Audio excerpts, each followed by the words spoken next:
Okay, guys, welcome to section 2.1. Chapter 2 is all about functions and different type of functions. We're not going to spend a ton of time in this chapter, but we're certainly going to touch on a few sections to kind of set up the rest of the year, because Algebra 2 is mainly talking about functions and their behaviors and things like that. So we certainly want to look into a few of these. Okay, so the first thing we're going to start with is a vocabulary word called a relation. And a relation is a function in which each element of the domain is paired with exactly one element of the range. Now, if you're unsure what I mean by domain and range, well, domain, right, are the x values, and range is the y values. So essentially we're saying, hey, every x value is paired with exactly one of the y values. And sometimes these functions may differ in the way that the domain and range are paired, and we'll talk about those different ways below. But before we do that, let's talk about, because we don't make much of a mention of it, it's more of an Algebra 1 idea, but what makes a function in the first place? Okay, so let's imagine, I'm going to scroll up here to the top of the notes, we have a couple coordinates. Let's say -1, 2, 0, 3, 4, and then let's say we have one final point, -1, 5. Okay, so a lot of times what people will do, and we'll see this below, is they'll take these coordinates and they'll actually arrange them into sort of two different boxes, where one box is going to be our x values, our domain, and the other box is going to be our y values, or our range. All right, so it will look like this. And they'll go down this list. Let me highlight this here. They'll go down this list and they will list all of these x values in that first box. All right, so they'll say, okay, -1, and they'll do it in order. 0, oops, looks like we have -1 twice, and 3. When I have -1 twice, I only need to list it one time. Okay, right? So even though I have it appear twice. And we'll do the same thing for the y values. We'll list them in order here, 2, 3, 4, and 5. And then we'll draw arrows. So we'll start with our very first point up here, right? -1, 2. And all I'm going to do is I'm going to draw an arrow from -1 to 2 to indicate that that is a coordinate in this set. And I'll do the same thing for all of these. 0, 3, let's see, 3, 4, and then our last one is -1, 5. Okay. So what makes a function, right? Well, two things. We can never have an x value go to two separate y values. So let me say that again. An x value cannot go to two separate y values. And in this particular case, we have that happen, right? We have -1 go both to 2 and 5. There is an x value that goes to two separate y values. So we'd say, hey, this is not a function, right? It's not a function. -1, or I'll just say x equals -1, goes to two y values. All right. Awesome. So what does a function look like? Well, when an x value only goes to one y value, okay? Now, a lot of times people confuse that. Let me give you a scenario where that could get a little bit confusing. Let's say 1, 2, 2, 3,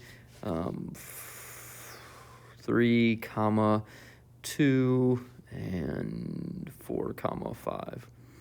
All right, so they get these. They get their boxes set up. We call this our domain, and then our range. Okay, and we list our values 1, 2, 3, and 4, and then 2, 3, and 5. Okay, 1 goes to 2, 2 goes to 3, 3 goes to 2, and 4 goes to 5. Okay, so people see this, and they're asked, hey, is this a function or not? Right? And they say, ooh, no, it's not a function. Look at this. 1's going to 2, and 3's going to 2. It's a really easy rule to mix up because you say, hey, there's two x values going to one y value. But that's actually the rule backwards, right? The idea was we couldn't have an x value, a single, go back over here real quick, we couldn't have a single x value go to two separate y values. Over here, I don't have a single x value going to two different y values. Sure, I've got two x values going to a single y value, but I don't have an x value going to two y values. In other words, there is not one x value that has two arrows on it, okay? 1 goes to one number, 2 goes to one number, 3 goes to one number, and 4 goes to one number. However, as soon as I split this off and say, hey, let's imagine 4 goes to 3, all of a sudden, hey, I've got that x value going to two y values, not a function anymore, all right? All right, let me erase that here. All right, so this then is a function. And the reason is, comma, every x value goes to one y value. Okay, and there we go. All right, so yeah, a little bit about functions. We'll also look at these functions, or well, I guess these relations, and sort of determine if they're functions or not through graphing in a little bit. I want to show you the graph of the one that's not a function really quickly, so I'm just going to sketch this, and it's just a rough sketch. We'll just sketch this really quickly. What does a graph of a non-function look like? So let's graph this. -1, comma 2 is our first point. What was our next point? 0, comma 3. 3, comma 4.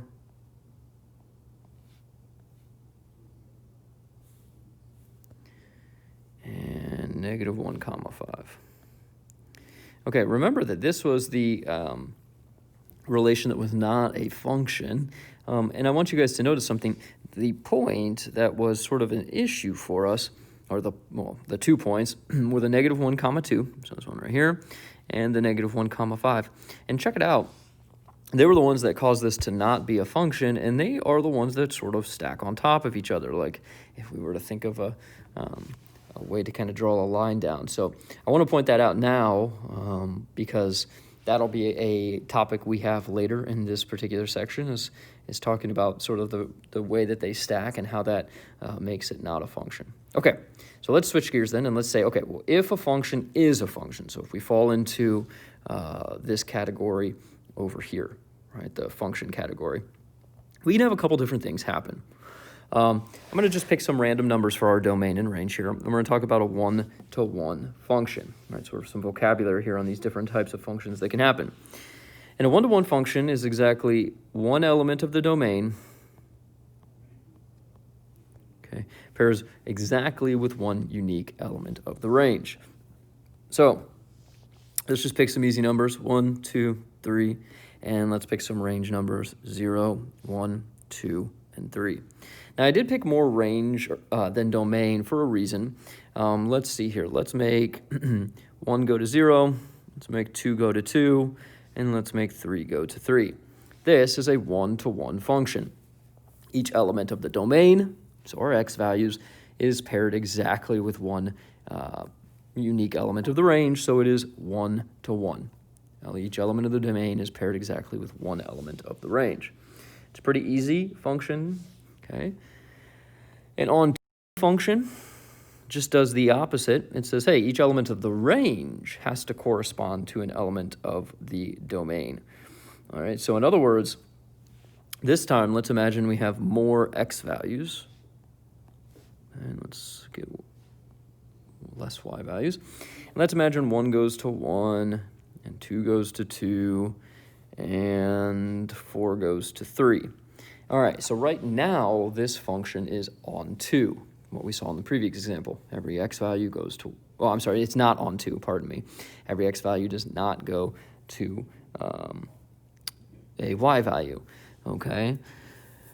Now, for this to be an on2 function, each element of the range corresponds to an element of the domain, which, hey, that's actually happening at the moment. I have each element of the range corresponding to an element of the domain. The range numbers being the 1, 2, and 3, they all have an x value associated with it. The 3 over in the domain doesn't matter. Yes, this function is not one-to-one because every element of the domain is not accounted for, but it is on 2 because every element of the range is accounted for. Go back to this one again. Remember, this is on 2 or one-to-one because every x value has a value. Every y value is not accounted for. So then that brings us to the last and final type, which is both one-to-one and on 2, which means everything will be accounted for in both categories. Okay, so let's look at this one. All right, so exactly one element, each element of the domain is paired with exactly one element of the range. All right, one element of the range, and each element of the range corresponds to exactly one element of the domain. So in other words, right, we can't have sort of multiple or domains going to multiple x values ranges. Let's look here. Let me just make up some values real quick for us. Okay, and everything's sort of got to be one-to-one, like it was in the first function, where every x value is going to just one unique y value. That doesn't mean all the y values necessarily need to be accounted for, but they can only go to 1.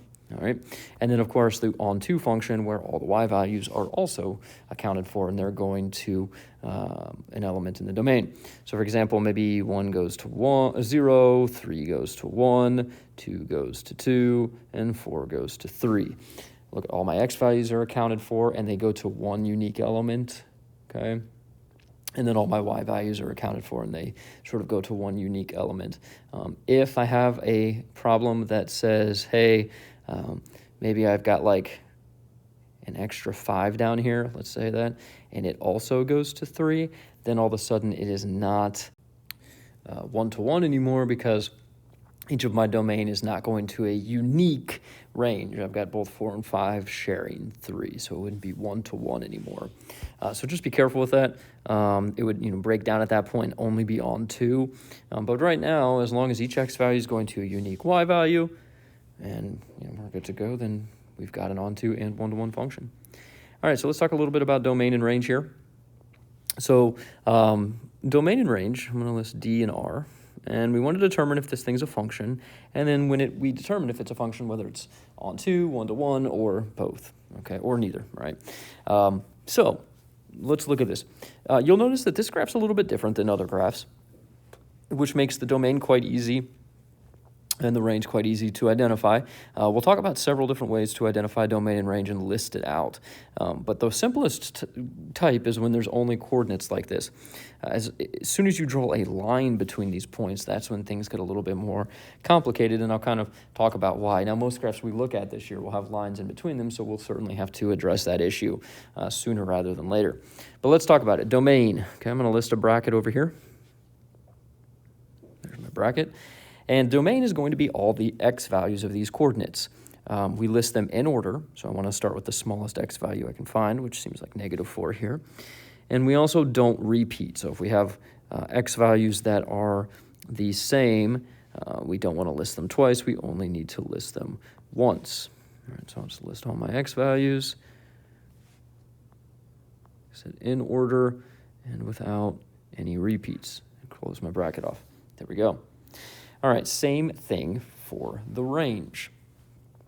Okay, let's list all the y values. So again, we'll start with the smallest y value, and the very first y value we get is a repeated y value. There are 2 points at -2. Again, we only need to list that once. Then a y value of 1, a y value of 2, and then of course a y value of 3. Awesome, there we go. Again, one of the difficult things is, if, let's imagine for a second, we were trying to list the domain, but there was a line here. Obviously now -4 and -3 are not the only x values on that graph anymore. We have to address all the x values that we just, kind of accounted for in this line here, or on this line, which actually turns out to be an infinite number of x values. I mean, there's an infinite number of numbers between -3 and -4. So, yeah, that's a pretty daunting task. And like I said, we'll have to address that here very soon. But again, that's the reason why we don't draw lines in between these points right now. And I'm sorry, I can't seem to get rid of that one, so we'll just leave it there for a moment. But that's why we don't draw them. All right, let's talk about now what's going on with this and whether it's a function or not. Well, one of the easiest ways to determine if it's a function is to draw lines from your x values to your y values. So let's see, -4, -2, -3, +1, 0, -2, 1, 2, and 3, 3. Now, I don't see any of my x values sort of having two arrows attached to it. So -4's got one arrow, -3's got one arrow, 0's got one arrow, 1's got one arrow, and 3's got one arrow. So yes, this is a function because every x value goes to one y value. Now, is it onto 1-to-1 or both or neither? Well, let's see here. It is definitely onto. Every single y value is accounted for here. It's got an x value going to it, but it is not 1-to-1. The reason is because of -4 and 0. They both go to -2. So we can't say it's 1-to-1. We've got these two x values going to the same y value. I mean, even when you think about the phrase 1-to-1, it means that one's got to go to one y element, and that's just not the case here. There's a y element that has two separate x values coming to it. So again, not 1-to-1 because of those. Okay, but this certainly is onto. I think all the, oops, let me change my color here. Onto function. Okay, because every y value has an x value going to it. It's just not 1-to-1. And again, we can't consider both. We can't consider both then because obviously it's not both. All right, so that's where we'll pause for today. Obviously, we have no homework in this section, but we will come back in on like Wednesday/Thursday and talk about the rest of this, and we'll knock this out and keep rolling with it. Thanks, guys.